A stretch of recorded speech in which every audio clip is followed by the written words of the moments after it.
Hello बच्चों, नमस्कार, good morning. कैसे हैं सभी लोग? उम्मीद करता हूँ बहुत अच्छे होंगे, बेहतर होंगे। तो रेशियो एंड प्रोपोर्शन हमारा चैप्टर चल रहा है और आज क्लास नंबर 2 बच्चे हम लोग करने वाले हैं। फर्स्ट क्लास में हम लोगों ने बेसिक रेशियो को देखा, प्रोपोर्शन की बात नहीं की।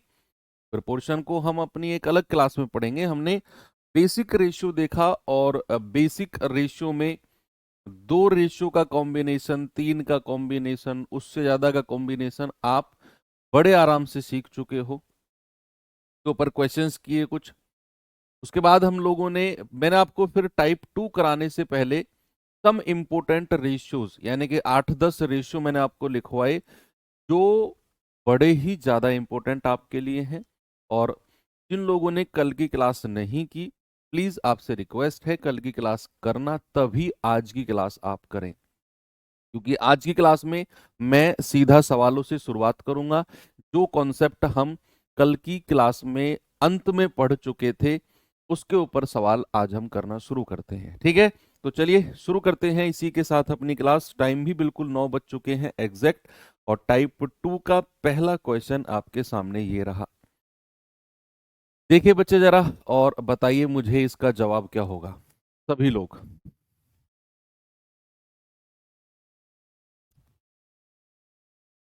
सवाल है, ए बराबर 5/4 बी, बी बराबर 2/10 सी, तो ए बी सी क्या होगा? कल मैंने आपको कुछ शॉर्ट ट्रिक्स भी बताई थी। अच्छा, यहां से अगर मैं ए अपॉन बी यानी कि ए अनुपात बी आपसे पूछूं, तो क्या आप मुझे कह दोगे कि बी जो है सर वो ए के नीचे आ जाएगा? सम इंपोर्टेंट रेशियोज में मैंने लिखवाया था आपको ये भी। बराबर कितना है? 5/4। और यहां से अगर मैं सी को बी के नीचे ले आऊं तो बी बाई सी कितना है? 2/10। अच्छा, क्या एक बात बताओ, क्या ए बी सी अगर उसने पूछा है उसमें जो ए और बी का रेशियो है बच्चे वो 5 और 4 रहेगा? तो जिस भी ऑप्शन में ए और बी का रेशियो 5-4 नहीं है वो ऑप्शन मेरा जवाब कैसे हो सकता है? गलत। तो यहां पर 5 और 4, भाई 3 पंजे 15, 3 चौकू 12। चलो ये ऑप्शन मेरा 5-4 दे रहा है। क्या ये मेरा आंसर हो सकता है? नहीं। ये कितना रेशियो दे रहा है? 5-2। क्या ये जवाब हो सकता है? बिल्कुल नहीं। मुझे तो ए और बी का रेशियो 5 और 4 चाहिए। ये है, बिल्कुल है। यानी कि मेरी गाड़ी अटक गई अब ऑप्शन ए और डी में। अब मैं आता हूं बी और सी का रेशियो। बी और सी का रेशियो 2 एकम 2 और 2 पंजे 10। यानी कि बी और सी का रेशियो 1-5। इन दोनों ऑप्शन में चेक करना है बस। ये है 4 तिया 12, 4 पंजे 20। भाई ये तो 3-5 बन रहा है, हमें तो 1-5 चाहिए। तीन ऑप्शन हट गए, चौथा चेक करने की जरूरत नहीं है। चाहो तो कर लो, 4 एकम 4, 4 पंजे 20। देख लो, मिल गया। आप चाहो तो इसे डिटेल में भी कर सकते हो कि भैया ए बी सी का रेशियो लिख लो। 5-4 ए बी का रेशियो है और 1-5 बी सी का रेशियो है। क्रॉस मल्टीप्लाई करेंगे, 5 एकम 5, सीधी करेंगे 4 एकम 4, फिर क्रॉस करेंगे 5 चौकू 20। कितना मिल गया? 5, 4 and 20। That is option number D, बिल्कुल करेक्ट है। आगे चलें। नेक्स्ट, 3a बराबर 2b बराबर 12c है, तो ए बी सी का रेशियो क्या होगा? What is the ratio of A B and C? ये भी कल मैंने टाइप्स ऑफ रेशियोज में आपको सिखाया था कि अगर मैं डायरेक्ट ए बी सी का रेशियो निकालने जाता हूं तो भाई अगर आपको ए का रेशियो चाहिए तो ए को छुपा लो, बाकी दो को गुणा कर दो। तो अगर आप ए को छिपाते हैं तो बाकी दो की गुणा कितनी होगी? 12 दूनी 24। अगर आप बी का रेशियो चाहिए तो बी को छुपा लो, बाकी दो की गुणा कर दो, 12 तिया 36। और अगर आपको सी का रेशियो चाहिए, सी को छुपा लो, बाकी दो की गुणा कर दो, 3 दूनी 6। क्या ये स्टैंडर्ड रेशियो है? क्या ये मानक अनुपात है? आप कहेंगे नहीं सर, 6 से कट रहा है। 6 एकम 6, 6 छिंग 36 और 6 चौक 24। यानी कि 461 आपका जवाब हो जाएगा ऑप्शन नंबर बी। कितना होगा बच्चा? 461। आगे बढ़े। नेक्स्ट, ये सवाल करिए, बताइए इसका जवाब क्या होगा। 461। कल सैटरडे है ना, कल आपकी क्लास होगी और फिर मंडे को होगी, और मोस्ट प्रोबेबली के मंडे को हम ये चैप्टर एंड कर देंगे। मंडे को ये चैप्टर एंड कर देंगे हम लोग, ओके। और ट्यूसडे को प्रोपोर्शन खत्म हो जाएगा, तो अगले वीक में हम लोग एलसीएम एचसीएफ वाला चैप्टर कर लेंगे। उसके बाद फिर टाइम वर्क, पाइप सिस्टम और एवरेज। बताइए भाई, 2/3 P बराबर 4/5 Q बराबर 3/2 R। कल मैंने टाइप्स ऑफ रेशियो में ये भी आपको करवाया था, ये भी करवाया था मैंने आपको, याद करो। आपसे PQR का रेशियो पूछा है, पहले इसको डिटेल में करेंगे, फिर इसका मैं ट्रिक भी बताऊंगा आपको। इसको मैं ऐसे लिख सकता हूं बच्चे, 2P/3। इसको मैं लिख सकता हूं 4Q/5, और इसको मैं लिख सकता हूं 3R/2। इस तरीके से बड़े आराम से लिख सकते हैं।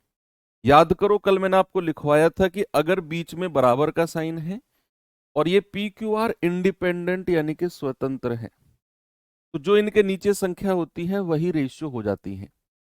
लेकिन क्या PQR स्वतंत्र है, इंडिपेंडेंट है? नहीं। तो फिर इनको इंडिपेंडेंट कैसे करेंगे?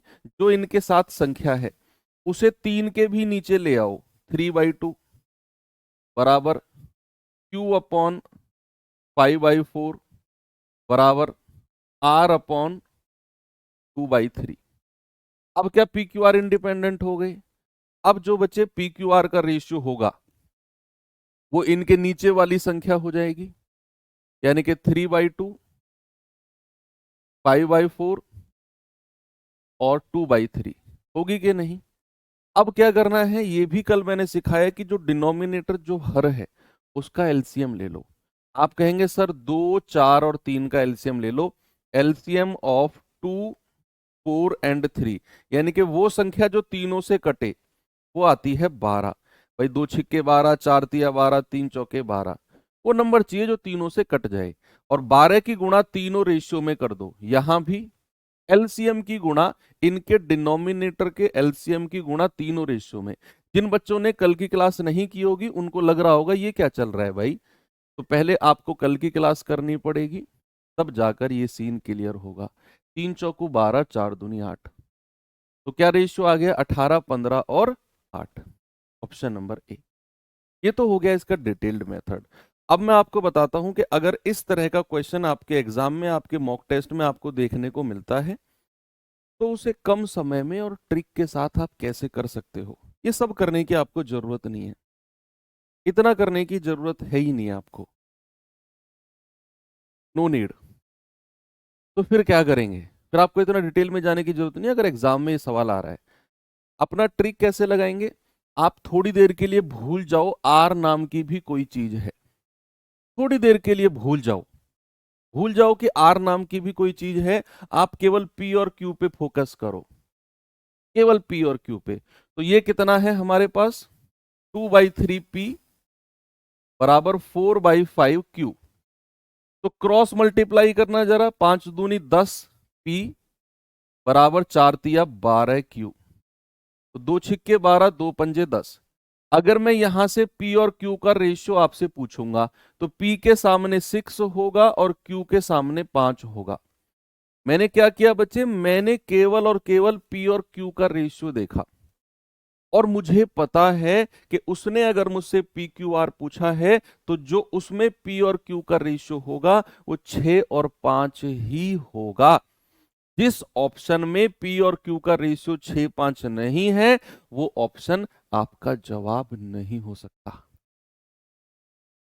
आप देखो, 6 और 5 किस में नहीं है? यहां तो 3, 5 है, हमें तो 6, 5 चाहिए।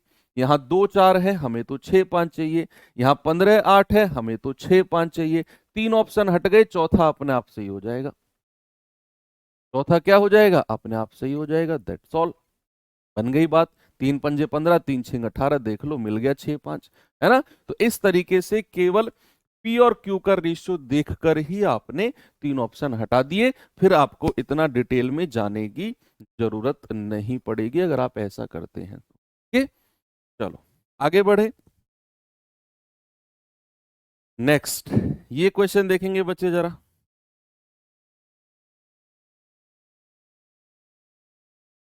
इसका जवाब बताओ।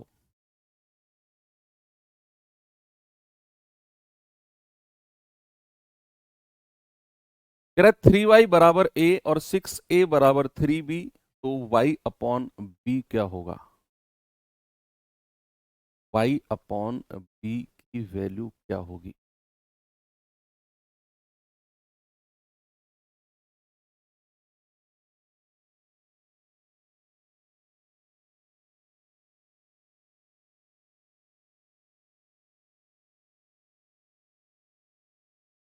y upon b। देखो यहां से अगर मैं y बराबर आपसे पूछूंगा, इस वाले समीकरण से y बराबर कितना हो जाएगा? y बराबर हो जाएगा a अपॉन 3। y बराबर कितना है बच्चा? a by 3। और यहां से मुझे b बराबर चाहिए, क्योंकि फाइनली मुझे y अपॉन b करना है। तो y की वैल्यू तो मैंने पता कर लिया, a बाई 3। अब आपको b की वैल्यू पता करनी है, तो b बराबर कितना होगा यहां से बताइए। भाई 3 से कट जाएगा, 3 दूनी 6, तो b बराबर कितना हो गया? 2a। कितना हो गया बच्चा? b बराबर हो गया 2a। आपको क्या चाहिए? y अपॉन b पूछा है ना, तो y कितना है? a बाई 3, और b बराबर कितना है? 2a, तो नीचे आ जाएगा 2a। a से a कट गया, कितना आ गया? 1/3 दूनी 6। जवाब आ गया ऑप्शन नंबर सी, 1/6। ओके, आगे चले। अगला सवाल ये देखेंगे, बताइए जरा मुझे इसका जवाब।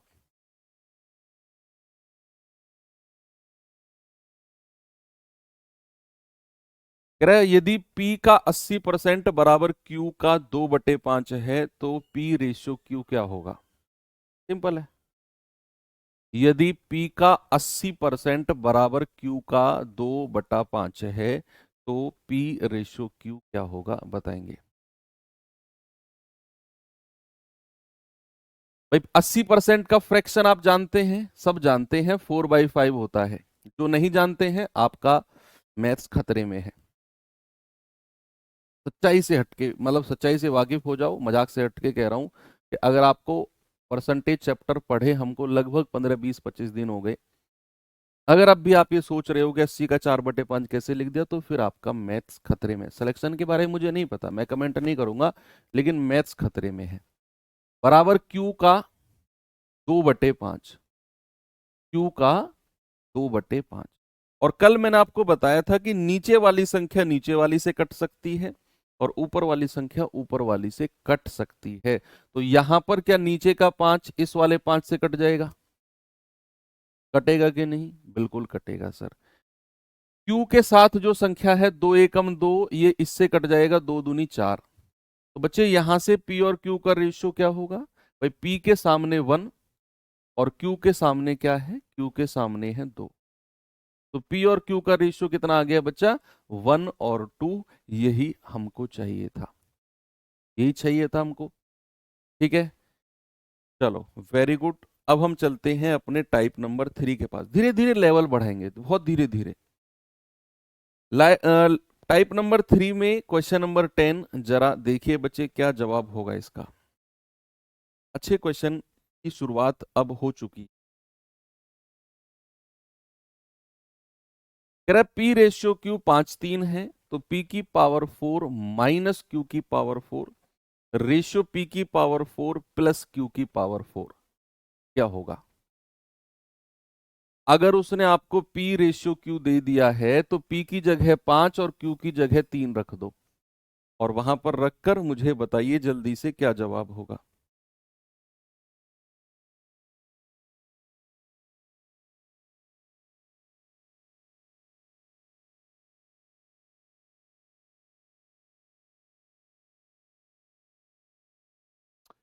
देखो P की जगह 5 और Q की जगह 3 रखेंगे, तो 5 की पावर 4 माइनस 3 की पावर 4 रेशियो 5 की पावर 4 प्लस 3 की पावर 4। तो 5 की पावर 4 कितना होता है? 625। और 3 की पावर 4 कितना होता है बच्चा? 81। अनुपात 625 प्लस 81।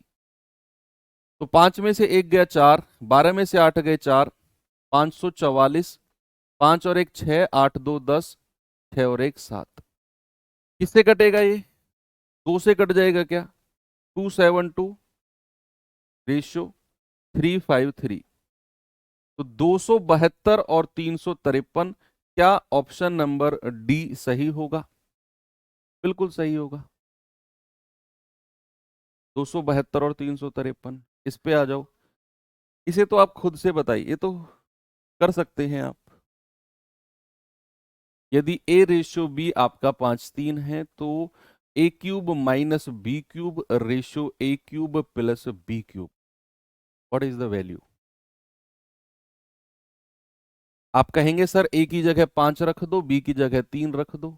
तो 5 का क्यूब माइनस 3 का क्यूब रेशियो 5 का क्यूब प्लस 3 का क्यूब, यही करेंगे ना बच्चा। 125 माइनस 27, 125 प्लस 27 कितना होगा? 15 में से 7 गए 8, 11 में से 2 गए 9, 7 5 12, 12 2 14 1 15। ठीक है, कितने से कटेगा ये? 2 से कट जाएगा 49, 2 से कट जाएगा 71। तो 49 71 कहीं ऑप्शन में 76, सॉरी 2 छिक्के 12 होता है ना, तो 49 76 आपका सही जवाब है, ऑप्शन नंबर ए। ओके, आगे चलें, इस पे आ जाओ जरा, जल्दी से मुझे जवाब बता दो इसका क्या होगा।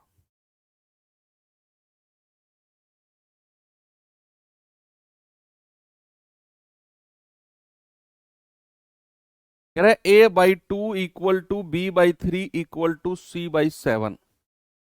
तो 4a plus 3b minus C ratio a plus B plus C क्या होगा? भाई क्या करना है आपको? आपको यहां देखना है बीच में बराबर का साइन है। कल जो मैंने सम इंपोर्टेंट रेशियोज लिखवाए थे कि अगर बीच में बराबर का साइन है और ए बी सी हमारे इंडिपेंडेंट होने चाहिए। क्या भाई साहब, ये सॉल्व वाले भैया आपसे कह रहा हूं, सही कह रहा हूं ना? कि अगर एबीसी इंडिपेंडेंट है और बीच में बराबर का साइन है तो एबीसी का रेशियो क्या होगा? ज्यादा ठंड लग रही है तुम्हें? बताइए जल्दी से, एबीसी का रेशियो। तो आप कहेंगे सर एबीसी का रेशियो हो जाएगा जो इनके नीचे संख्या है, यानी कि 2 3 और 7। तो बच्चे ए की जगह 2, बी की जगह 3 और सी की जगह 7 रख दो, जो उसने पूछा है उसका जवाब बता दो। तो आपसे उसने बोला है 4a, क्या बोला बच्चे? 4a plus 3b। तो 4a की जगह 2 रखेंगे तो 4 दूनी 8, प्लस 3b बी की जगह 3 रखेंगे, 3 तिया 9, माइनस का c यानी कि 7, ratio a plus B plus C यानी कि 2 प्लस 3 प्लस 7। तो 9 8 17 में से 10 7 गया 10, 7 3 10 2 12। तो 2 पंजे 10 और 2 छिक्कू 12, रेशियो कितना आ गया? 5 6 का, ऑप्शन नंबर ए सही है क्या? चलो ये सवाल देखता हूं किसका बनता है, कौन इस सवाल का जवाब बताता है, देखते हैं। ये अच्छा लेवल का क्वेश्चन है।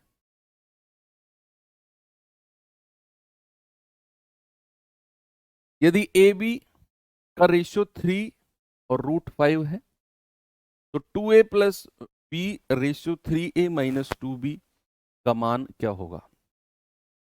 बोलिए। आपको क्या करना है? a की जगह 3 और b की जगह √5 रखना है। देखिए क्या समीकरण बन के आएगा आपके सामने, देखेंगे। भाई a की जगह अगर मैं 3 रखता हूं तो ये कितना बन जाएगा? 3 दूनी 6, प्लस अगर b की जगह मैं √5 रखता हूं तो 6 प्लस √5 अपॉन, भाई a रेशियो b लिखो या a बटा b लिखो, मतलब सेम ही है। 3a, 3a यानी कि 3 तिया 9, माइनस 2b, 2b यानी कि 2√5, b की जगह √5 रखना है। अब ये हमें मिल गया। अब मैं आपको थोड़ा सा परिमेयकरण के बारे में बताता हूं, थोड़ा सा पढ़ते हैं रेशनलाइजेशन के बारे में। सबसे पहले बच्चे याद रखना, मैं यहां पर थोड़ा सा पढ़ेंगे बस, जैसे हमने वो CND रूल पढ़ा था ना, ऐसे ही थोड़ा सा रेशनलाइजेशन यानी कि परिमेयकरण देखते हैं। परिमेयकरण क्या होता है? परिमेयकरण जितना हमारे जरूरत के हिसाब से है उतना ही पढ़ेंगे।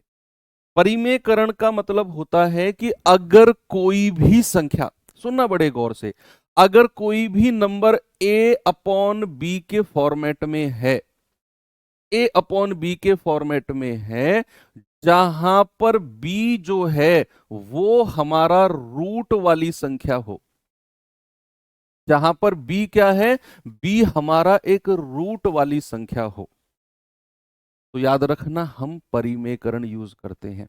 अब फॉर एग्जाम्पल अगर मैं आपसे कहूं मेरे पास है 2/√3, क्या है 2/√3, अब 2/√3 एक रेशनल नंबर नहीं है, यानी कि आप इसको यूज करोगे, √3 की वैल्यू निकालोगे, डिवाइड करोगे, वो आपको इरेशनल नंबर, वो आपको इरेशनल अपरिमेय संख्या मिलेगी। लेकिन हमें तो परिमेयकरण करना है, यानी कि इसको रेशनल नंबर बनाने की कोशिश करनी है। तो हम क्या करेंगे, जो यहां √3 है ना, आप √3 की गुणा ऊपर भी कर दो और आप √3 की गुणा बचे नीचे भी कर दो, इसको बोलते हैं परिमेयकरण। यानी कि जो रूट की वैल्यू आपको नीचे दिखी उसकी मल्टीप्लाई ऊपर नीचे कर दो। अब आप शायद जानते होंगे कि रूट के अंदर अगर a है और उसकी मल्टीप्लाई दूसरी ऐसी ही संख्या से करते हो तो रूट हट जाता है। क्या होता है बच्चा? रूट हमारा हट जाता है। तो यहां पर ऊपर तो √2√3 रहेगा, ऊपर तो 2√3 रहेगा, लेकिन नीचे √3 गुणा √3 क्या हो जाएगा? 3 हो जाएगा। ये होता है परिमेयकरण। क्या होता है? परिमेयकरण। ऐसे ही फॉर एग्जाम्पल अगर मैं आपसे कहूं कि भैया 3/2 - √3, जरा इसका परिमेयकरण करना। मैंने कहा जब भी डिनोमिनेटर में आपको रूट वाली वैल्यू मिले, अब ऐसी संख्याओं का परिमेयकरण, ऐसी संख्याओं का रेशनलाइजेशन कैसे करते हैं? भाई यहां तो सीधा √3 के ऊपर नीचे गुणा कर दी, यहां पर क्या करते हैं कि आप नीचे वाली वैल्यू देखो, क्या है ये? 2 - √3 है ना बच्चा। तो आपको बस जो इनके बीच में साइन है ना, इस पे फोकस करना है। साइन क्या है बीच में? माइनस का। आपको साइन बदल देना है, यानी कि अगर नीचे 2 - √3 है तो 2 + √3 की गुणा करनी है ऊपर नीचे। क्या करनी है बच्चा? 2 + √3 की। सपोज अगर ये 2 + √3 होता तो मैं 2 - √3 की गुणा ऊपर नीचे करता। जो इन संख्या के बीच में साइन है उस साइन का अपोजिट साइन, माइनस है तो प्लस वाले की गुणा ऊपर नीचे, और प्लस है तो माइनस वाले की गुणा ऊपर नीचे करेंगे। ठीक है, अब आप इसको सॉल्व करिए, और सॉल्व करने से पहले एक चीज मैं आपको और याद दिला देता हूं कि a - b और a+b का मतलब क्या होता है? आप जानते हैं सर, a² माइनस का b² होता है कि नहीं? a - b और a+b का मतलब, तो यहां अगर आप इसको सॉल्व करते हैं तो ये तो बन जाएगा आपका 3 और ब्रैकेट में 2 + √3। लेकिन नीचे जब आप फोकस करेंगे तो आप देख रहे हैं a - b और a+b है। भाई 2 - √3 और 2 + √3 है, तो क्या यही फॉर्मेट है मेरा? a - b a+b, तो क्या हो जाएगा? a² यानी कि 2 का स्क्वायर माइनस √3 का स्क्वायर, तो क्या हो जाएगा? 2, क्या हो जाएगा? 3, और 2 + √3 डिवाइड बाई 2 दूनी 4, 4 में से 3 गया 1। भाई √3 का स्क्वायर क्या होता है? 3, √3 गुणा √3 3 मिलेगा, और 2 दूनी 4, 4 में से 3 गया, आपको 1 मिलेगा। ये होता है आपका रेशनलाइजेशन, परिमेयकरण। इतना ही आपको पढ़ना है, स्कूल टाइम में आपने बहुत पढ़ा होगा इसको। तो आपको 2 एग्जाम्पल मैंने आपको दिए, इतने में ही आपका काम चल जाएगा। चलिए सवाल में क्या था ये, अब इस पे आप रेशनलाइजेशन, इसमें परिमेयकरण लगाओ। सभी लोग इसमें परिमेयकरण लगाओ, क्या होगा? कैसे लगाएंगे? भाई यहां पर नीचे 9 - √2 2√5 है, तो मैं किससे मल्टीप्लाई करूंगा? 9 प्लस, वेरी गुड, ऊपर नीचे 9 प्लस 2√5 की मल्टीप्लाई कर दो, साइन चेंज करके। तो ऊपर तो थोड़ा सा काम करना पड़ेगा। थोड़ा सा काम कैसे करना पड़ेगा कि भैया 6 की गुणा पहले 9 में करो, 6 निम्मा 54 प्लस, अब 6 की गुणा 2 में करो, 6 दूनी 12√5, अब √5 की गुणा 9 में करो तो 9√5 प्लस, और √5 की गुणा अब इसमें करो भाई, पहले तो 6 की गुणा 9 में ये आ गया, 6 की गुणा 2√5 में ये आ गया, √5 की गुणा 9 में ये आ गया, √5 की गुणा इसमें करेंगे तो √5 गुणा √5 कितना मिलेगा? केवल 5, और 5 दूनी 10। भाई √5 की गुणा इसमें करोगे तो अभी अभी मैंने आपको बताया कि √a गुणा √a क्या होता है? a। तो √5 गुणा √5 कितना हो जाएगा? 5, और 5 दूनी 10 डिवाइड बाई, नीचे क्या मिलेगा? a माइनस बी और a plus b, a minus b और a प्लस बी, यानी कि a स्क्वायर 9 का स्क्वायर माइनस 2√5 का स्क्वायर। तो सॉल्व करेंगे जरा, 54 और 10 64 प्लस 12√5 और 9√5 कितना हो गया? 21√5 डिवाइड बाई 9 नाम 81 माइनस 2 दूनी 4, 4 पंजे 20। भाई 2√5 का स्क्वायर कितना होता है? आप कहेंगे सर 2 का स्क्वायर 4 और √5 का स्क्वायर 5, तो कितना आ गया? 20। तो ये आ जाएगा 64 प्लस 21√5 डिवाइड बाई 81 में से 20 गया 61। क्या कहीं ऑप्शन में है? यस, ये रहा 1/61, 64 प्लस 21√5। और ये एक अच्छा क्वेश्चन था जो आपके एग्जाम में शायद पूछा जा सकता है। ठीक है, अच्छे लेवल का क्वेश्चन है इस टाइप में। परिमेयकरण की नॉलेज आपको मैंने थोड़ी सी यहां पर दे दी, तो आपको पता होनी चाहिए। एक चीज और प्रैक्टिस करा देता हूं। सपोज अगर मैंने आपसे 4√3 का स्क्वायर पूछा, तो आपका जवाब देखो, बिना ज्यादा सोचे आपका जवाब कैसे आएगा? आप 4 का स्क्वायर करो दिमाग में ही, 4 चौक 16, अगर स्क्वायर की बात कर रहा है 4 चौक 16, और 16 की 3 में गुणा कर दो, रूट हटा दो, क्योंकि स्क्वायर लग के रूट हट जाएगा। तो आप कहोगे 4 चौक 16, 16 तिया 48, दिमाग में ही कैलकुलेट करोगे। अगर मैंने कहा 2√7 का स्क्वायर बताना जरा कितना होगा, तो आप कहोगे 2 दूनी 4, और 4 की गुणा कर दो 7 में, 4 सत्तू 28, सीधा आप बोलोगे 2 दूनी 4 सत्तू 28। अगर मैंने आपसे कहा बच्चे 4√2 और उसका क्यूब, अगर मैं क्यूब पूछता हूं, घन पूछता हूं, तो आपका जवाब क्या मिलेगा? अगर मैं घन पूछता हूं, बताइए जरा। तो इस बार आप क्या करोगे? देखो, √a का स्क्वायर अगर आप करते हो, सामने देखो, तो आपको a मिलता है। लेकिन अगर आप √a का क्यूब करते हो बच्चे, तो आपको पता है क्या मिलता है? a और √a, ये मिलता है आपको। अगर √a का क्यूब आप करते हो तो आपको a और √a मिलता है। ठीक है, तो यहां पर 4 का क्यूब तो 64 हो गया, और √2 का क्यूब कितना हो जाएगा? 2√2, तो 64 दूनी 128 √2। आगे से दिमाग में ही कैलकुलेशन करनी है।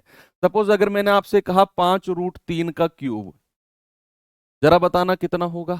5√3 का क्यूब, तो आप कहोगे सर 5 का क्यूब 125, 125 की 3 में गुणा कर दो, 375, ये आ गया 375, और 1√3 अलग से लिख दो, क्योंकि यहां क्यूब की बात हो रही है, क्योंकि यहां क्यूब की बात हो रही है। तो ये सारी कैलकुलेशन बच्चे आपको फास्ट होनी चाहिए, इसीलिए यहां पर आपको 2 दूनी 4 पंजे 20 मैंने डायरेक्ट लिख दिया था। चलिए आगे बढ़ते हैं सवाल नंबर 14 की तरफ, और बताएंगे इसका जवाब क्या होगा। कह रहे P/Q+R 2/5 है, R/P+Q 6/7 है, तो Q/P+R का मान क्या होगा? बताइए भाई, आपको उसने दिया हुआ है P/Q+R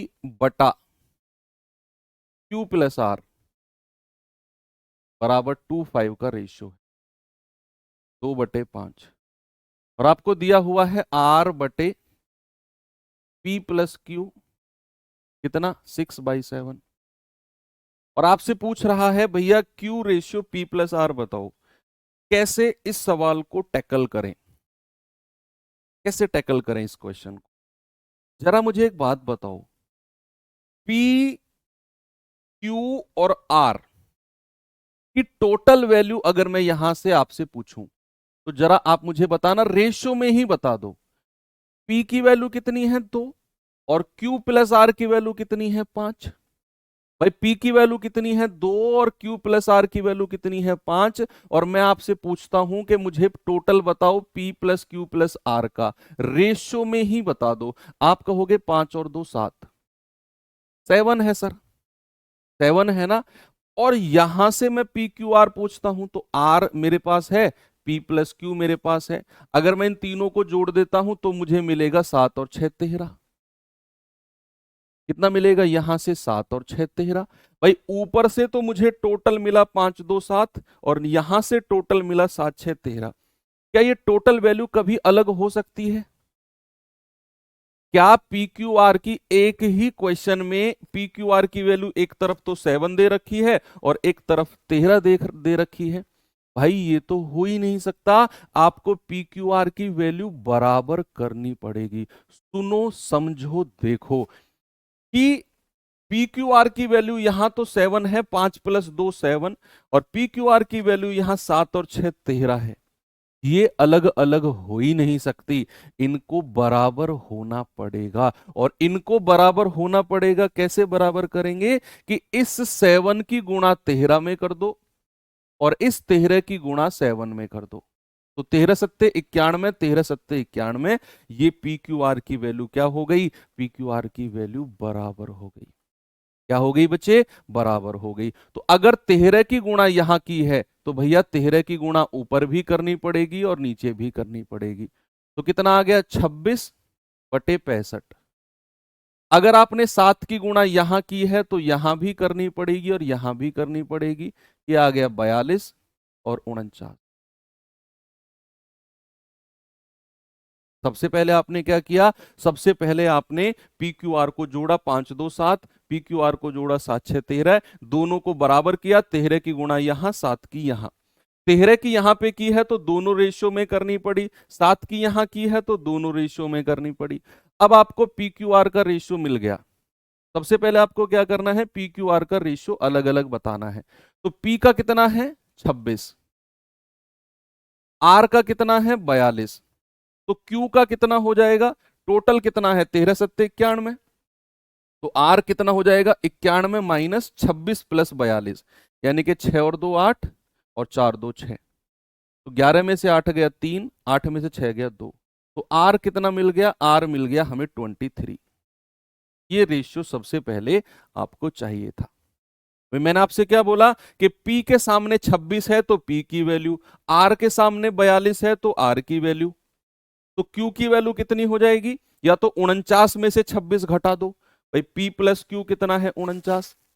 तो उसमें से P की वैल्यू 26 माइनस कर दो तो आपको 23 मिल जाएगा।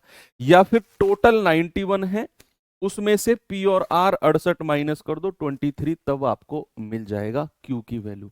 अब आपसे क्या पूछा है उसने? उसने पूछा है Q/P+R। तो Q कितना है? 23 और P+R यानी कि 6 और 2 8 और 4 2 6। तो 23/68। ऑप्शन नंबर बी मेरा सही है। ये भी एक स्टार वाला क्वेश्चन है। क्या है बच्चा? ये भी एक स्टार वाला क्वेश्चन है। ओके, अच्छा सवाल था। देखिए इसे, फिर मैं आगे बढ़ता हूं।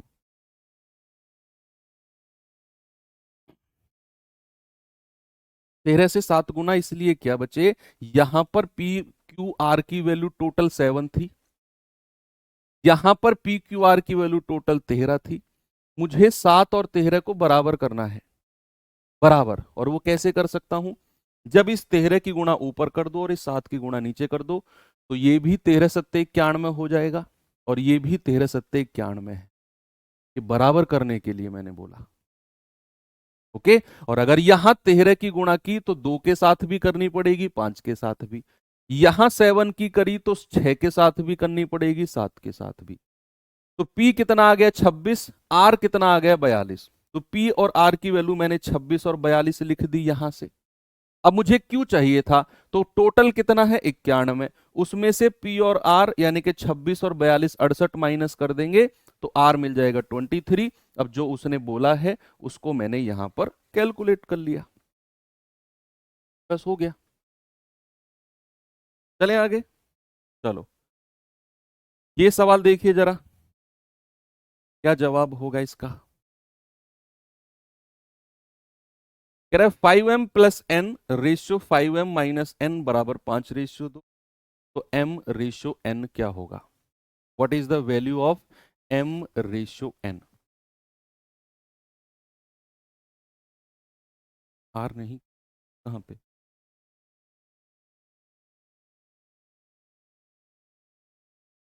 कहां पे r नहीं?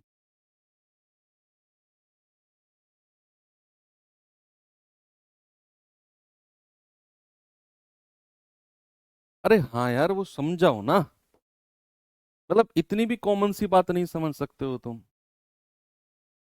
काहे के जवान बनने जा रहे हो? कह रहे यदि 5m plus n ratio 5m minus n 5:2 का रेशियो है तो एम एन का रेशियो क्या होगा? क्या मैंने कल आपको सीएनडी रूल पढ़ाया था, कंपोनेंडो एंड डिविडेंडो रूल? क्या मैंने उसमें बोला था कि जो संख्या ऊपर प्लस हो रही है वही संख्या नीचे अगर माइनस हो रही है तो हम सीएनडी रूल लगा सकते हैं। ए प्लस बी अपॉन ए माइनस बी, बी ए के साथ जुड़ा और बी ए में से घटा तो सीएनडी रूल लगाओगे। तो यहां आप देख रहे हो 5m में एक बार n जुड़ा और 5m में एक बार n माइनस हुआ। क्या सेम संख्या प्लस हुई और सेम संख्या माइनस हुई? तो क्या सीएनडी रूल लगेगा? बिल्कुल लगेगा। आप इसे कह सकते हो सर 5m प्लस एन बटे 5m माइनस एन।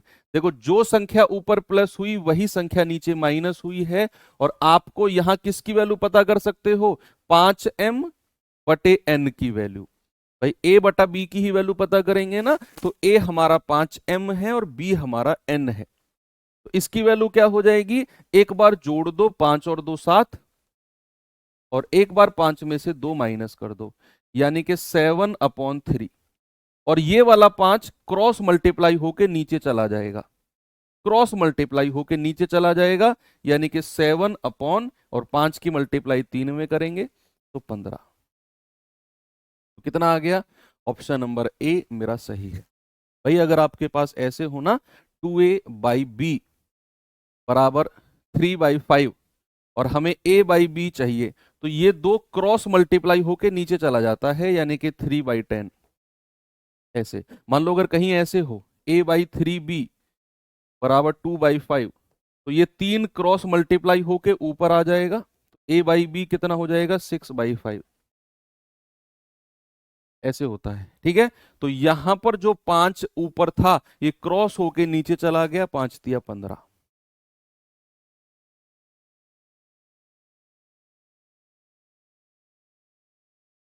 आप चाहो इसे क्रॉस मल्टीप्लाई से कर सकते हो।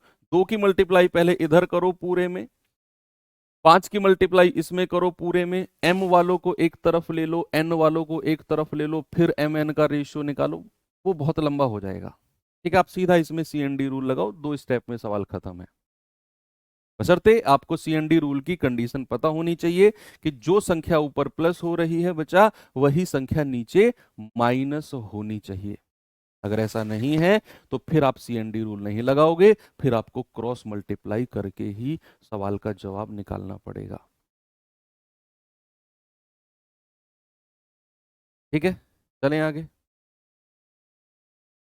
चलो ये सवाल बताइए जरा, जैसे ये रहा क्वेश्चन आपके सामने, क्या इसमें सीएनडी रूल लगेगा? जरा सोच समझ के बताना, क्या इसमें सीएनडी रूल लगेगा? 5x-2y रेशियो x-2y बराबर 9/17 है, तो 9x/13y की वैल्यू क्या होगी?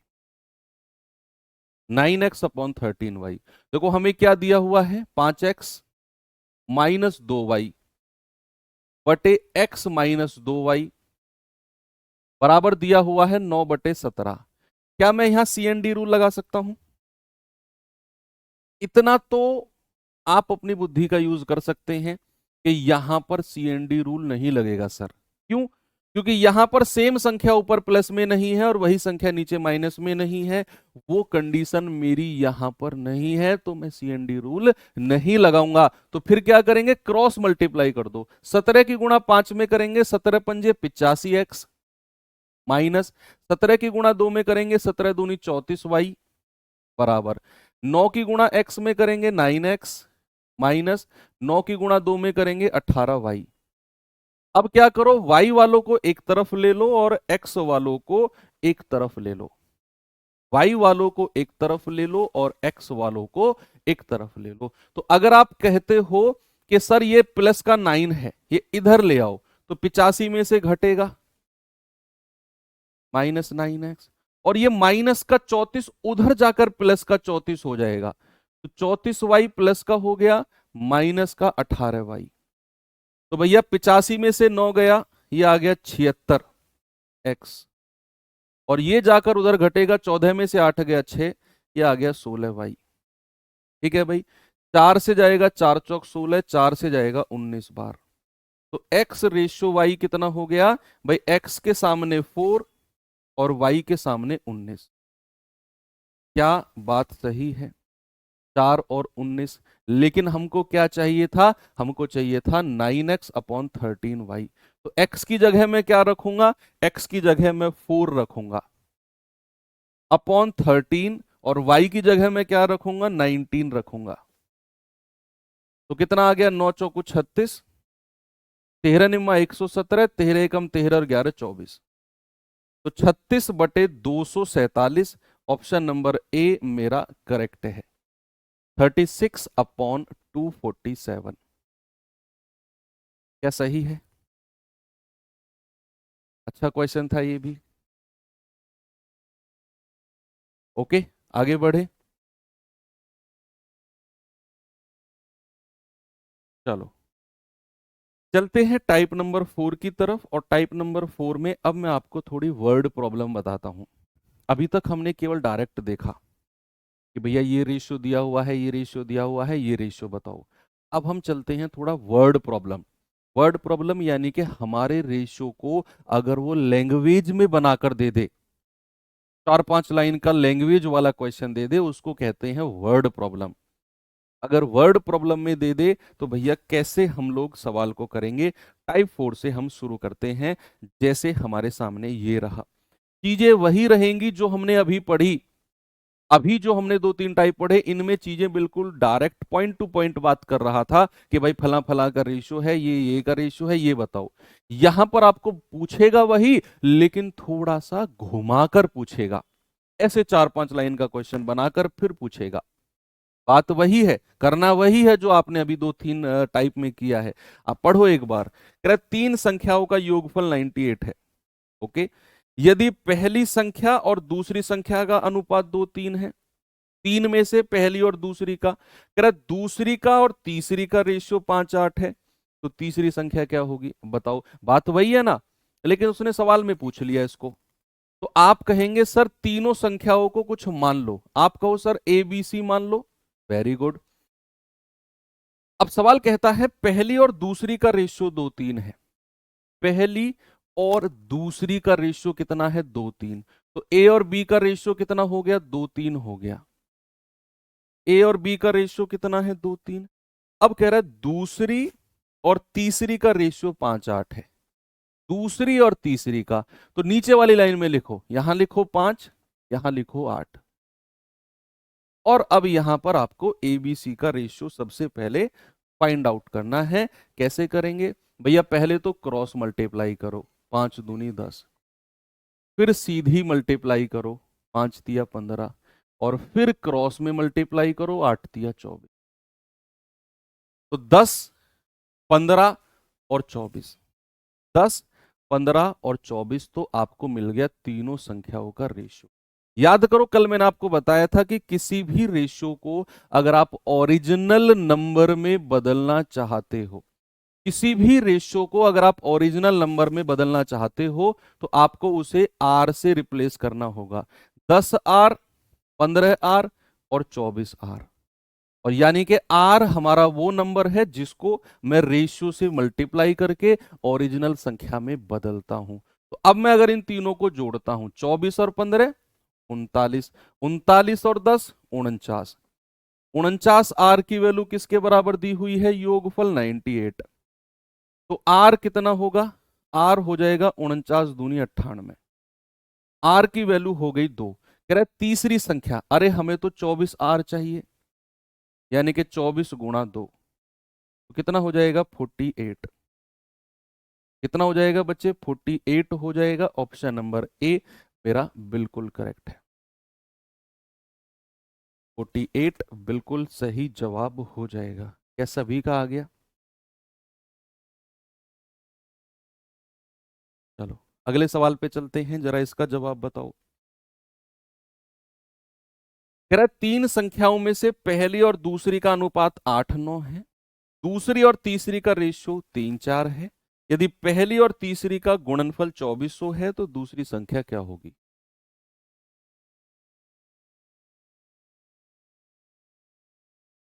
आप कहेंगे सर तीनों संख्याओं को ए बी सी मान लो। मान लिया तीनों संख्या। कह रहा है पहली और दूसरी का रेशियो 8:9 लिख दो। कह रहा है दूसरी और तीसरी का रेशियो 3:4 लिख दो। सबसे पहले तीनों का रेशियो बताना है, क्रॉस मल्टीप्लाई, सीधी मल्टीप्लाई और फिर क्रॉस मल्टीप्लाई। अब ये रेशियो वाली संख्या है लेकिन हमें तो ओरिजिनल में बदलना है, तो हम क्या करेंगे, आर लगा देंगे इनके साथ। 24R, 27R और 36R। तो ये मेरी ओरिजिनल संख्या बन गई, 24R, 27R और 36R। अब उसने बोला कि यदि पहली और तीसरी का मल्टीप्लीकेशन 2400 है, पहली और तीसरी का मल्टीप्लीकेशन 2400, तो अगर आप पहली और तीसरी का मल्टीप्लाई करते हो तो 24R गुणा 36R बराबर कितना है जी, 2400। ये सवाल ने बोला है कि पहली और तीसरी का मल्टीप्लीकेशन। देखो 24 से तो पूरा 2400 100 बार कटेगा, ये 36 उसके नीचे आ जाएगा और आर की आर में गुणा करोगे तो आर स्क्वायर बराबर 100/36। तो यहां से बच्चे अगर मैं आर आपसे पूछता हूं तो अंडर रूट ऑफ 100/36 मिलेगा। और 100 का अंडर रूट कितना होता है 10, और 36 का कितना होता है 6। 2 तिया 6, 2 पंजे 10। तो आपको आर की वैल्यू कितनी मिल गई, 5/3। ये आर की वैल्यू मिल गई आपको 5/3। अब आर की वैल्यू 5/3 मिल गई, आपसे कह रहा है दूसरी संख्या, यानी कि आपको 27 आर की वैल्यू चाहिए बच्चे। बी बराबर 27 आर, और 27 आर की वैल्यू कितनी होगी, 27 गुणा 5/3। तो 3 नाम 27 और 9 पंजे 45। क्या जवाब हो जाएगा आपका, 45 बिल्कुल सही है। कुछ बच्चे क्या करते हैं, वो यहां रेशियो को सीधा मान के चलते हैं, आर मान के नहीं चलते। पिछले क्वेश्चन में तो चल जाएगा कि आप रेशियो को सीधा जोड़ो, 49 यूनिट की वैल्यू 98, 1 की वैल्यू 2, 24 की वैल्यू 48। लेकिन जब इस तरह का क्वेश्चन देगा जहां गुणनफल यानी कि मल्टीप्लीकेशन कहेगा रेशियो को, वहां ऐसे काम नहीं चलेगा, क्योंकि वहां पर दो कांस्टेंट टर्म आपस में गुणा होकर स्क्वायर बनाते हैं। दो कांस्टेंट टर्म आपस में गुणा होकर स्क्वायर बनाते हैं। अगर आप आर नहीं लगाओगे तो आपको पता ही नहीं चलेगा, आपके दिमाग से निकल जाएगा कि जब आप दो की गुणा कर रहे हो तो कांस्टेंट टर्म का भी स्क्वायर बनना है, वो भूल जाओगे आप। इसीलिए रेशियो को ओरिजिनल संख्या के बराबर कभी भी करो तो उसको पहले रेशियो को आर से रिप्लेस, सॉरी आर जोड़ लीजिए उस रेशियो में, तब जाकर सॉल्यूशन कीजिए। एक ही बार में सवाल सही हो जाएगा। आगे बढ़े, अच्छा सवाल था ये भी। चलिए इस सवाल पे आइए, देखेंगे बच्चे इस क्वेश्चन को जरा। सवाल है 207 को दो भागों में इस प्रकार बांटा जाता है कि पहले भाग का 1/8, दूसरे भाग का 1/5 का रेशियो 5:4 है, बताइए वो दोनों भाग क्या होंगे? सभी लोग।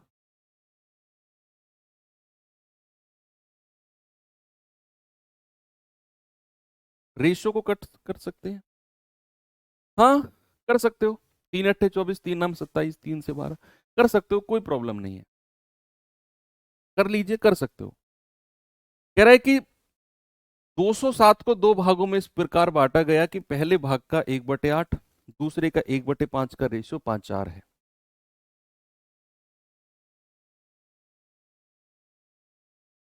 बोलो।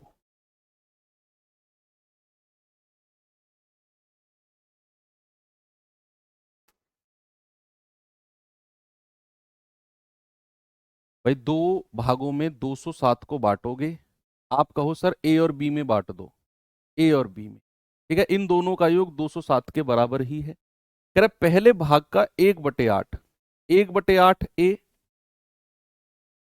दूसरे भाग का 1/5, यानी कि 1/5 बी, बराबर किसके है? रेशियो 5/4 के। ऐसा ही दिया हुआ है सवाल ने। क्रॉस मल्टीप्लाई करो, क्रॉस मल्टीप्लाई। आप कहोगे 1/8 गुणा 4a, बराबर क्रॉस मल्टीप्लाई करेंगे 1/5 गुणा 5b, तो 4 से जाएगा 4 दूनी 8, यानी कि 1/2a, बराबर 5 से 5 गया बराबर b, तो 2 उधर ले जाओ, तो आप कहोगे 1a बराबर 2b।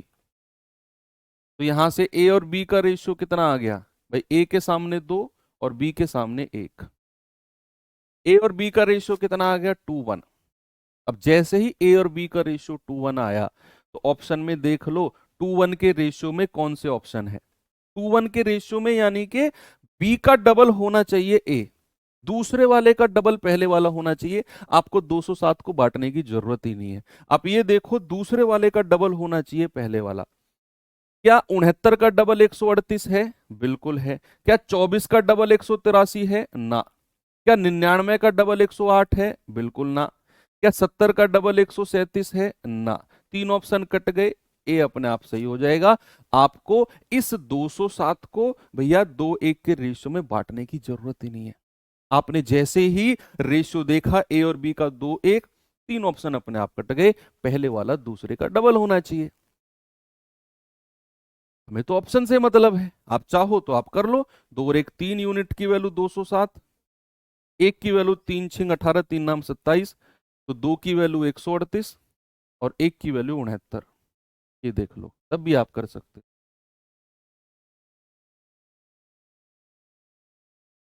ये सवाल देखिए।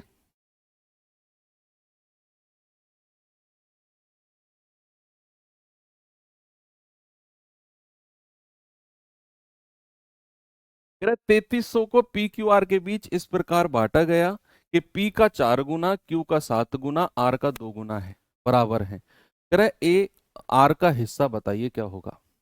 व्हाट इज द हिस्सा ऑफ आर?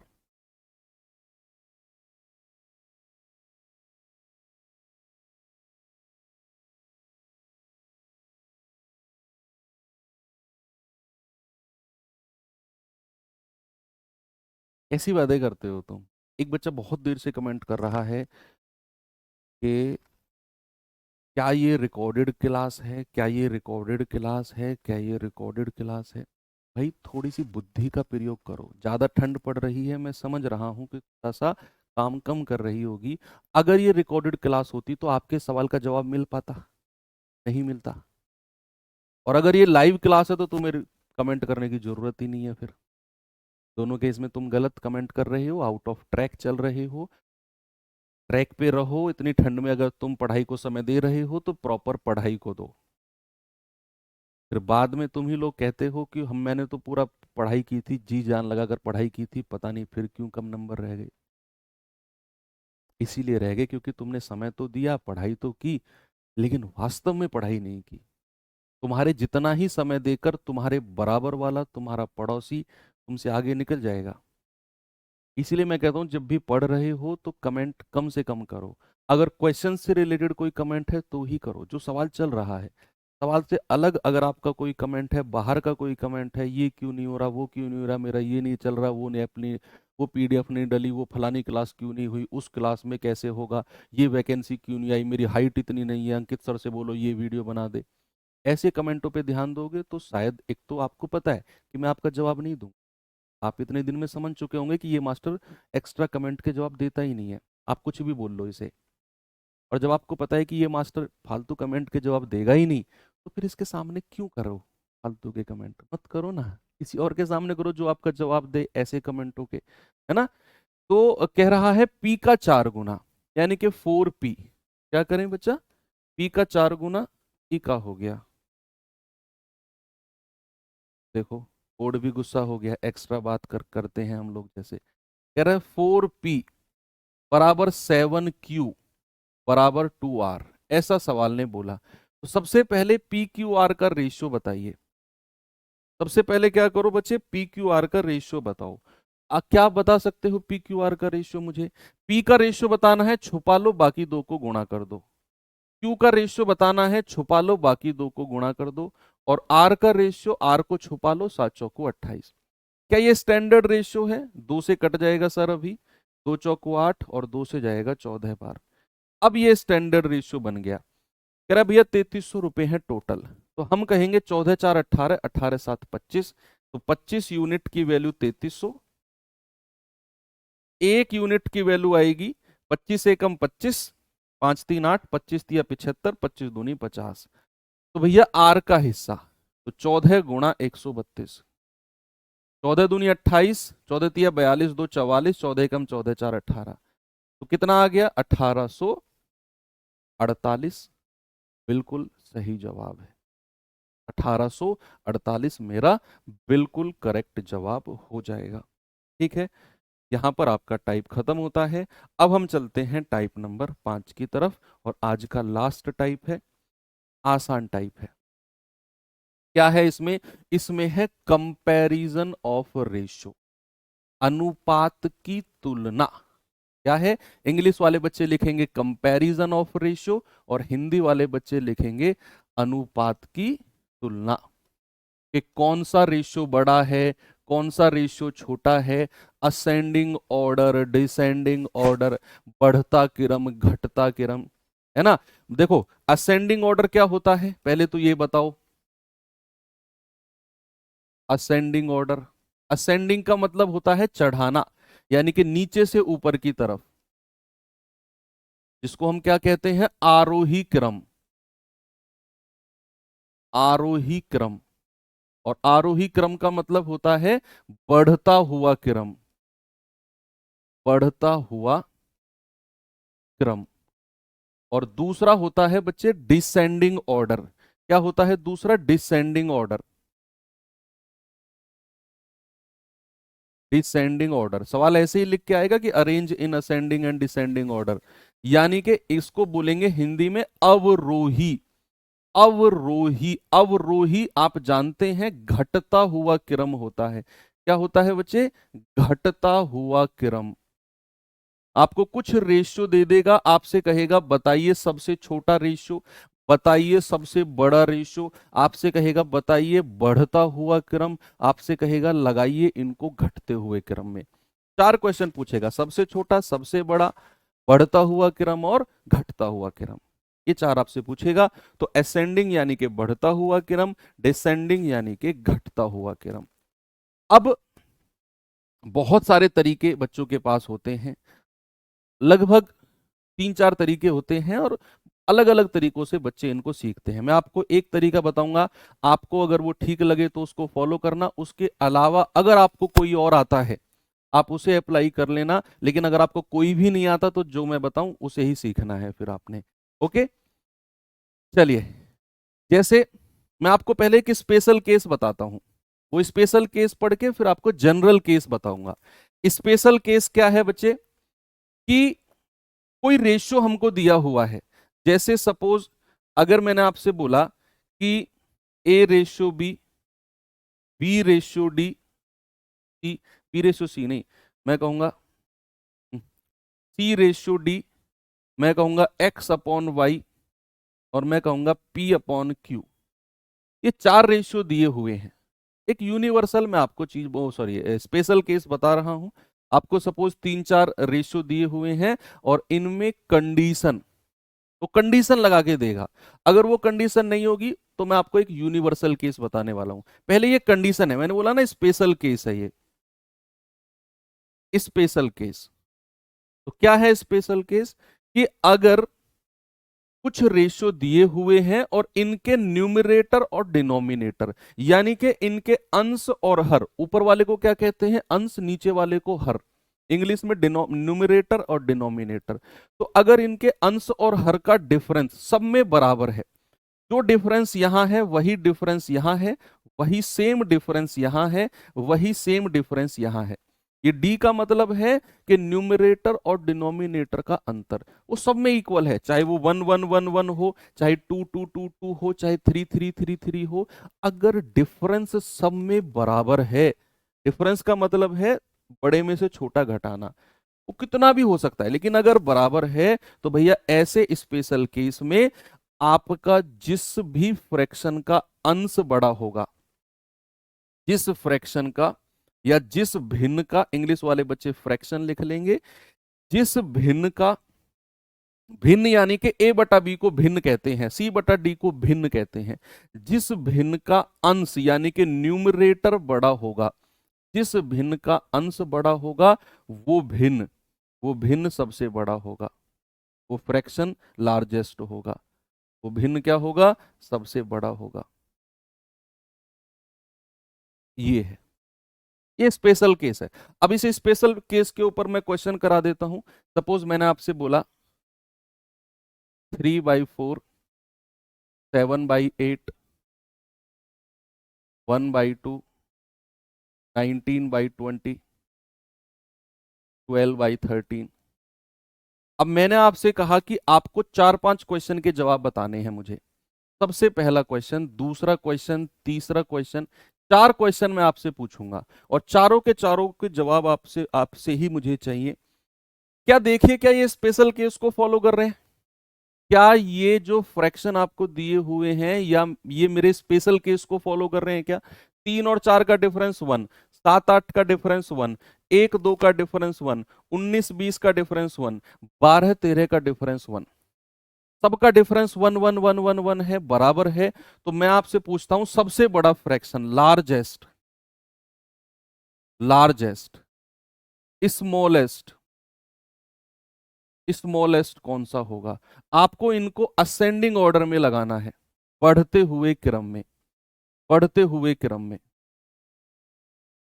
और आपको इनको डिसेंडिंग ऑर्डर में लगाना है, घटते हुए क्रम में लगाना है। ये चारों सवालों के जवाब चाहिए।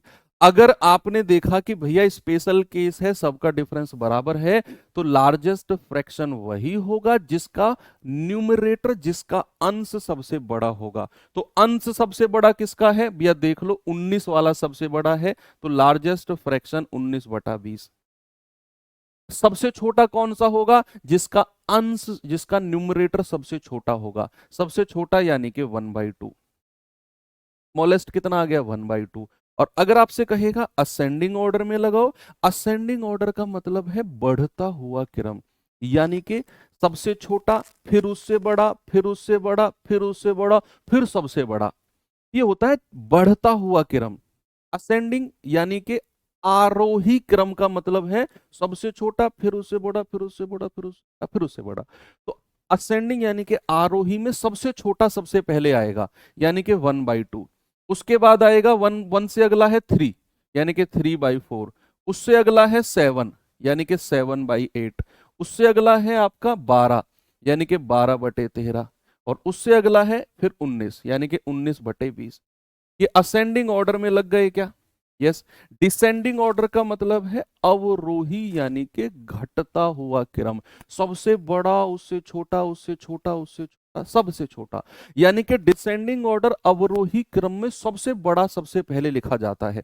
तो सबसे बड़ा यानी कि 19/20, फिर 12/13, फिर 7/8, फिर 3/4, और फिर 1/2। ये इस तरीके से आप स्पेशल केस के क्वेश्चंस को कर सकते हैं। ठीक है भैया। अब आप कहेंगे कि सर अगर ऐसा नहीं हुआ, कि भैया सब में डिफरेंस बराबर है, वो तो हम पढ़ने ही वाले हैं। ये तो जस्ट मैंने आपको स्पेशल केस लिखा ना बच्चे, यहाँ पर स्पेशल केस है ये, तो स्पेशल केस का क्वेश्चन। अब हम चलते हैं यूनिवर्सल, जो सब में लागू होगा। जो क्या होगा? जो सभी में लागू होगा। जैसे मैं इसी एग्जाम्पल को ले लेता हूं, 3/4, 7/8, 1/2, 3/4, 7/8, 1/2, 12/13 और 19/20। इसी से ही हम सारा का सारा खेल सीख जाएंगे। क्या है, आपको ये फ्रैक्शन दिए हुए हैं। अब यूनिवर्सल मेथड क्या बोलता है कि आपको नहीं पता कौन सा फ्रैक्शन बड़ा है, आपको नहीं पता कौन सा फ्रैक्शन छोटा है, आपको नहीं पता क्या असेंडिंग ऑर्डर, आपको नहीं पता क्या डिसेंडिंग ऑर्डर। तो यूनिवर्सल मेथड बोलता है बच्चे कि आप न्यूमरेटर में दो दो जीरो लगा दो, दो दो जीरो, सभी के अंश में दो दो जीरो लगा दो, यहां भी दो जीरो, यहां भी दो जीरो, यहां भी दो जीरो। सब में आपने क्या किया, अपनी तरफ से दो दो जीरो लगा दिया। मैंने बोला ना सबके पास अपने अलग तरीके होंगे, जो इसके अलावा कोई तरीका जानता है वो तरीका लगा लो बच्चे अपना। जिसको नहीं पता वो इस तरीके को देखे, और जो बच्चा कह रहा है टाइम ओवर हो गया, आप जा सकते हैं, डिस्टर्ब मत करिए क्लास को। मैंने क्या बोला, दो दो जीरो आपने लगा दिया। अब इसके बाद क्या होगा, इसके बाद आप इसको डिवाइड करो 4 से। 4 से डिवाइड करोगे, 4 सत्ते 28, 4 पंजे 20, ये तो पूरा 75 बार कट गया, पूरा 75 बार कट गया। इस वाले को काटिए भाई, 8×9 = 72 तो ज्यादा हो जाएगा, 8×8 = 64, 6 6 आ गया ना, 8×7 = 56। अब ये 87 पॉइंट जाएगा, पूरा पूरा नहीं कटा ये पूरा पूरा कहाँ कटा है भाई, 8×8 = 64, ये 60 आ गया, 8×7 = 56। ये पूरा पूरा नहीं कटा, ये 87 पॉइंट समथिंग है। तो मैं एग्जैक्ट 87 वाली वैल्यू को ले लूंगा। डेसिमल के बाद क्या आएगा उसकी जरूरत मुझे नहीं है। उसकी जरूरत मुझे कब पड़ेगी, जब दो फ्रैक्शन में 87 पॉइंट आ जाएगा, फिर मैं उन दो फ्रैक्शंस में थोड़ा सा आगे बढ़ूंगा डेसिमल के बाद। लेकिन यहां पर ये एग्जैक्ट 87 बार नहीं गया, 87 पॉइंट समथिंग बार गया है।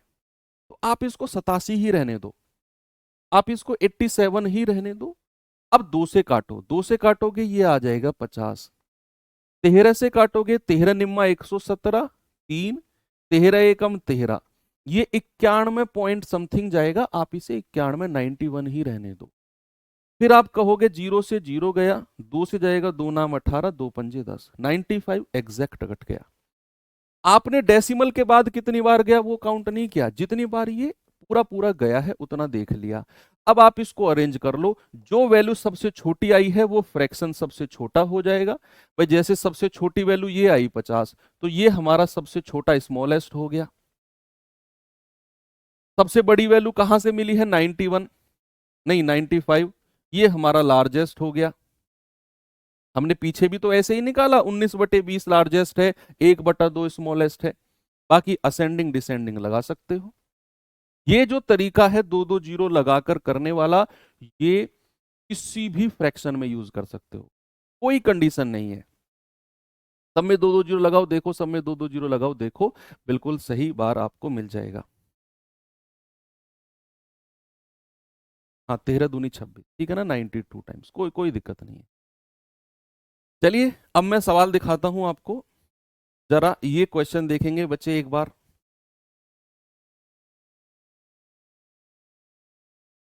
भाई सवाल है, निम्नलिखित में से कौन सा अनुपात सबसे छोटा है, जो the following ratio is the least smallest, बताइए।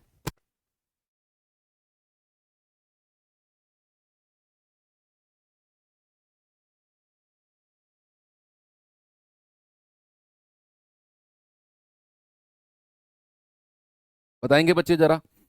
भाई आप इसको कह सकते हो 15/47, आप इसको कह सकते हो 29/55, आप कह सकते हो 19/60, आप कह सकते हो 18/42। आप क्या करो, दो दो जीरो लगा दो सब में, सब में दो दो जीरो लगा दिया आपने। काटो जरा, 47 कितना होता है, 141 होता है। आगे कितना बचेगा, 9, 43×2 = 94। यानी कि 12 पॉइंट समथिंग जाएगा, मैंने एग्जैक्ट 12 लिख लिया। ये कितनी बार जाएगा बच्चे?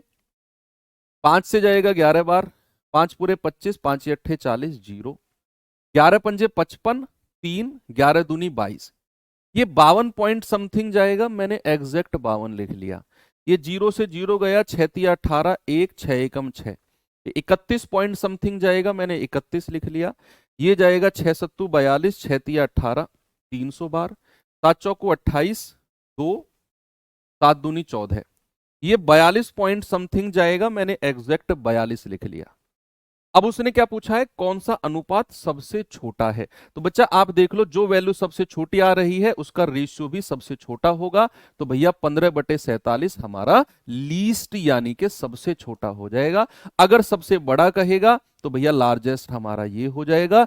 अगर असेंडिंग या डिसेंडिंग ऑर्डर कहेगा तो भी हम बड़े आराम से बता सकते हैं।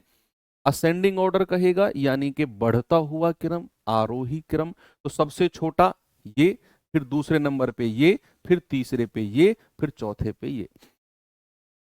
अगर कहेगा डिसेंडिंग ऑर्डर, घटता हुआ क्रम, तो पहले सबसे बड़ा आएगा ये, फिर 42, फिर 31, फिर सबसे छोटा। चारों क्वेश्चन के जवाब आप दे सकते हैं। ठीक है, किसी को कोई समस्या है? नहीं है?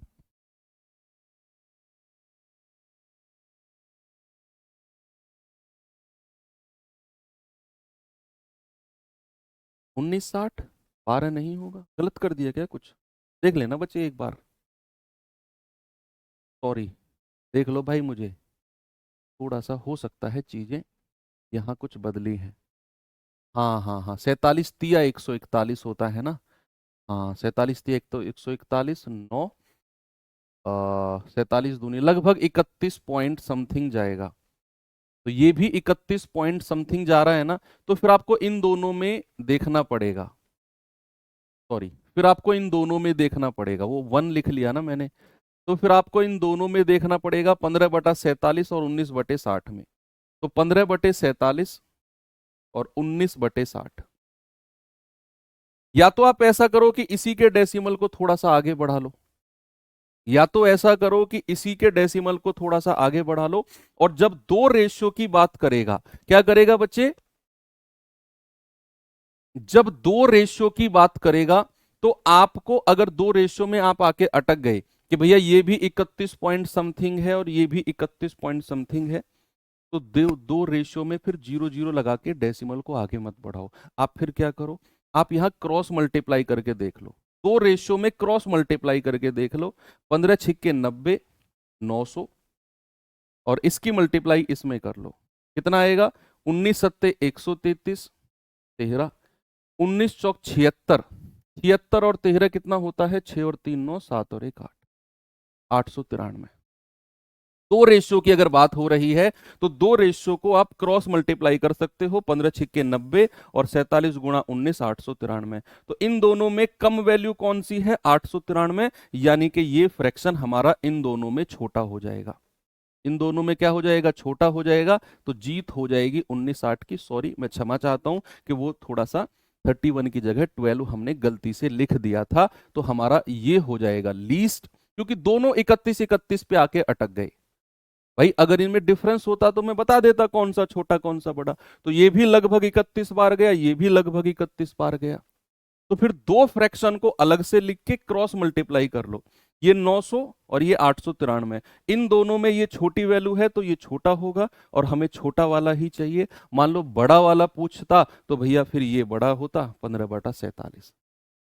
ठीक है, चलो, बड़े बड़े शहरों में छोटी छोटी गलतियां होती रहती हैं। आगे बढ़ते हैं, इस सवाल पे आइए जरा। निम्नलिखित में से कौन सा अनुपात अधिक है? बड़ा पूछ रहा है, कौन सा अधिक है? तो भैया यहां 2/3 लिख लो, यहां 8/3 लिख लो, यहां 7/4 लिख लो, यहां 1/5 लिख लो। दो दो जीरो सब में लगा दो, दो दो जीरो आप लगाएंगे तो कितना आएगा? ये आएगा 20, ये आएगा 4 एकम 4, 3, 4 सत्ते 28, 4 पंजे 20, ये आएगा 3 दूनी 6, 2, 3 छिंग 18, 3 छिंग 18, 266, ये आएगा 3 छिंग 18, 3 छिंग 18, 66। अधिक वाला पूछा है तो 266 यानी कि 8/3, ऑप्शन नंबर बी मेरा सही हो जाएगा। ओके, 8/3 बिल्कुल करेक्ट है। आगे बढ़े, ये सवाल पे आएंगे जरा। कह रहा है 3, 4, 5, 8, 1, 2, 6, 9 में सबसे बड़ा रेशियो कौन सा है, सबसे बड़ा। तो आप कहेंगे सर 3/4 लिखो, 5/8 लिखो, 1/2 लिखो और 6/9 लिखो। आप दो दो जीरो लगा दो सब में दो दो जीरो आपने लगा दिया तो कितनी बार जाएगा ये भाई? 9 से जाएगा, 9 छिक्के 54, 6 9 छिक्के 54, लगभग 66 बार। ये जाएगा 50 बार। 8 छिंग 48, 2 8 दूनी 16, लगभग 62 बार। 4 सत्तू 28, 4 पंजे 20, 75 बार।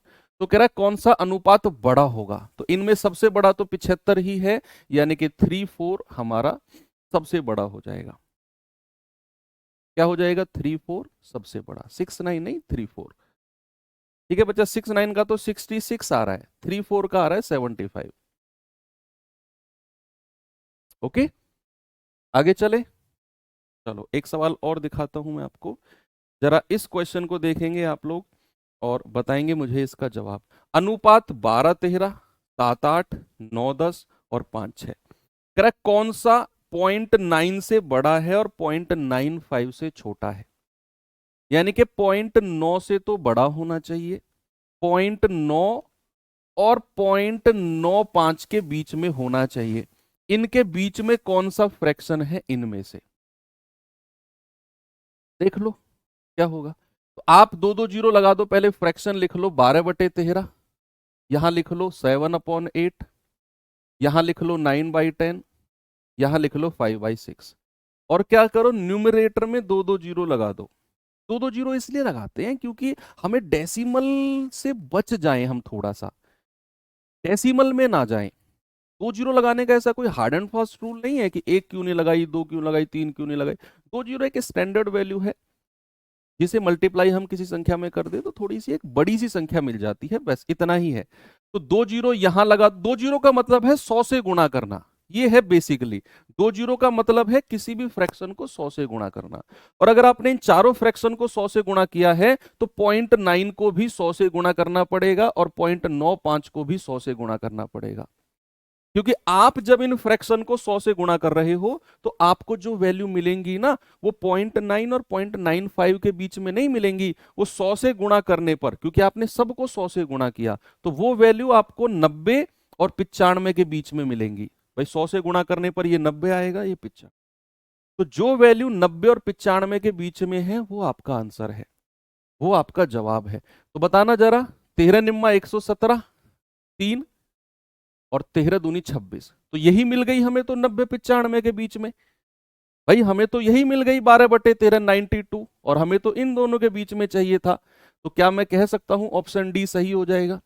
बाकी को मत करो चेक, बाकी को आप मत करो चेक, कोई जरूरत ही नहीं है आपने। ठीक है, कोई प्रॉब्लम किसी को नहीं है? आप कह सकते हैं वेरी गुड सर, मजा आ गया। बाकी को देख लो आप, ये सब या तो बड़ी होंगी 90 से, सॉरी 90 से छोटी होंगी या 95 से बड़ी होंगी। इन दोनों के बीच में केवल एक ही मिला है, 12/13। इनको आप खुद ट्राई कर लेना,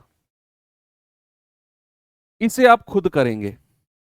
इसे क्या करेंगे बच्चे, आप खुद से देखेंगे। ये सेल्फ के लिए मैं आपको दे रहा हूं, ये अवरोही क्रम। अवरोही क्रम का मतलब क्या है? सबसे बड़ा, उससे छोटा, उससे छोटा, उससे छोटा, अवरोही क्रम में लगाना है। इसका जवाब मैं आपको इसी सीट में करके दे दूंगा। तो यहां पर ये वाला पार्ट होता है खत्म। कल हम पढ़ेंगे सबसे ज्यादा इंपॉर्टेंट, मोस्ट इंपॉर्टेंट पार्ट इस चैप्टर का, जिसका नाम है क्रॉस मेथड। आपको अगर समय मिले, अगर समय मिले, मैं ये नहीं कह रहा हूं करके ही आना, इनकेस अगर टाइम मिले तो जब आप आराम से लेट रहे हो, रेस्ट कर रहे हो, यूट्यूब पर सर्च करना रामबाण सीरीज, उसमें 14 क्लास हैं, उसमें एक क्लास क्रॉस मेथड की होगी। ऐसे लेट के, कॉपी पेन लेकर नहीं, ऐसे लेट के देख लेना, स्पीड आगे आगे बढ़ा बढ़ा के क्या क्रॉस मेथड है, बेसिकली थोड़ी सी अंडरस्टैंडिंग हो जाएगी। कल तो मैं आपको समझाऊंगा ही, अगर समय ना मिले तो कोई जरूरी नहीं है, कल आप आराम से फ्रेश आ सकते हैं। तो ठीक है, मिलते हैं फिर कल के सेशन में। Thank you, have a nice day, जय हिंद।